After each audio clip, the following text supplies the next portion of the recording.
Mapagpalang araw po sa inyong lahat. Ngayon po ay araw ng Miyerkules, ika-13 ng Mayo.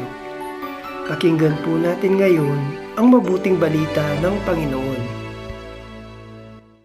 Pagbasa mula sa mga gawa ng mga apostol. Noong mga araw na iyon, ang mga nagatid kay Pablo ay sumama sa kanya hanggang sa Atenas.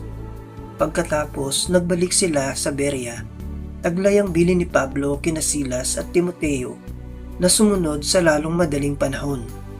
At si Pablo ay tumayo sa harap ng kapulungan ng Areopago at nagsalita, "Mga taga-Atenas, napapansin kong buos na buos ang inyong kalooban sa reliyon.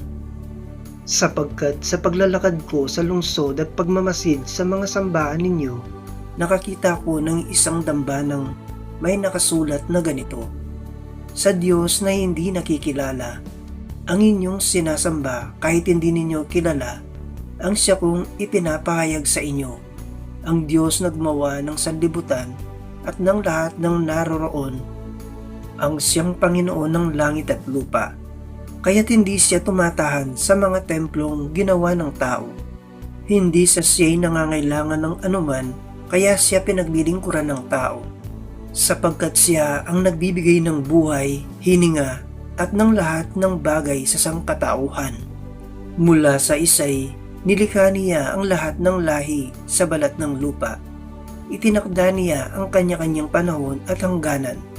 Ginawa niya ito upang hanapin nila ang Diyos. Baka sakaling sa kanilang pag-aapuha at matagpuan siya. Ang totoo, hindi naman siya malayo sa bawat isa sa atin, sapagkat hawak niya ang ating buhay, pagkilos at pagkatao. Tulad ng sinabi ng ilan sa inyong mga makata, tayo may mga anak niya. Yamang tayo'y mga anak ng Diyos. Huwag nating akalain na siya ay tulad ng larawang ginto, pilak, o bato na pawang likha ng isip at kamay ng tao. Mahabang panahong di pinansin ng Diyos ang di pagkakilala sa kanya ng tao.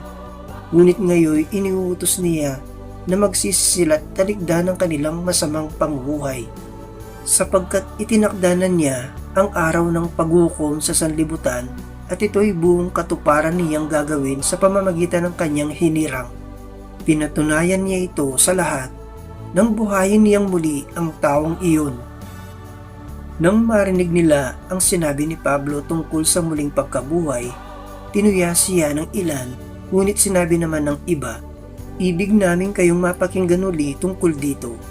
At umalis doon si Pablo. May ilang sumama sa kanya at sumampalataya sa Diyos. Kabilang dito si Dionisio na isa sa mga bumubuo ng kapulungan ng Areopago. May sumama ring babaeng nagngangalang Damaris at mga iba pa. Pagkatapos umalis si Pablo sa Atenas at nagtungo sa Corinto.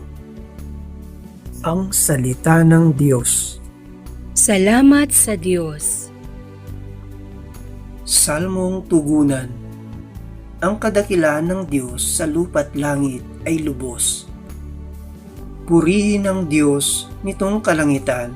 Kayo sa itaas siya'y papurihan, ang lahat ng anghel magpupurit magdiwang. Kasama ang hukbo roong karamihan. Ang kadakilaan ng Diyos sa lupa't langit ay lubos. Pupurihin siya ng lahat ng tao, hari at prinsipe, lahat ng pangulo, babae at lalaki, mga kabataan, matatandang tao't kaliit-liitan. Ang kadakilaan ng Diyos sa lupa't langit ay lubos. Sa ngalan ng poon, lahat ay magpupuri. Ang kanyang pangalay, pinakamaigi. Sa langit at lupay, walang kasimbuti. Ang kadakilaan ng Diyos sa lupa't langit ay lubos. Siyang nagpalakas sa sariling bansa, kaya pinupuri ng piniling madla. Ang bayang Israel, mahal niyang lubha. Ang kadakilaan ng Diyos sa lupa't langit ay lubos. Aleluya, aleluya. Hihilingin ko sa Ama, Espiritu'y isugo niya, upang sumainyo't tuwina, Aleluya, aleluya. Ang mabuting balita ng Panginoon ayon kay San Juan. Noong panahong iyon, sinabi ni Jesus sa kanyang mga alagad, "Marami pa akong sasabihin sa inyo, ngunit hindi pa ninyo kayang unawain ngayon. Pagdating ng Espiritu ng katotohanan, tutulungan niya kayo upang maunawaan ninyo ang buong katotohanan. Sapagkat magsasalita siya hindi sa ganang kanyang sarili, sasabihin niya sa inyo ang kanyang narinig at ipapahayag ang mga bagay na darating. Pararangalan niya ako sapagkat sa aking magmumula ang ipapahayag niya sa inyo. Ang lahat ng sa Ama ay akin.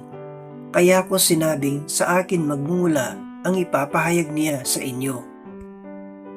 Ang mabuting balita ng Panginoon. Pinupuri ka namin, Panginoong Hesukristo.